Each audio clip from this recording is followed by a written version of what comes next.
This is a Hardinge DSM59. It's an older machine with a step pulley, runs well with both first and second operation accessories. I'll show you just real quick.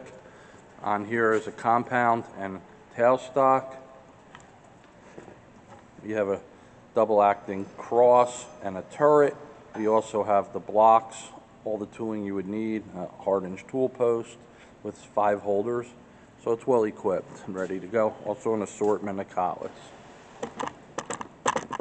Gonna bring it on. We're in high range. Forward.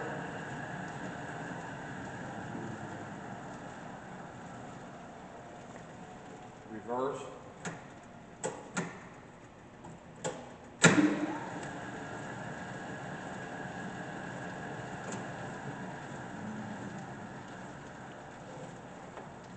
Low range, and then the low range forward. This is our Hardinge DSM59 lathe. Thank you for watching.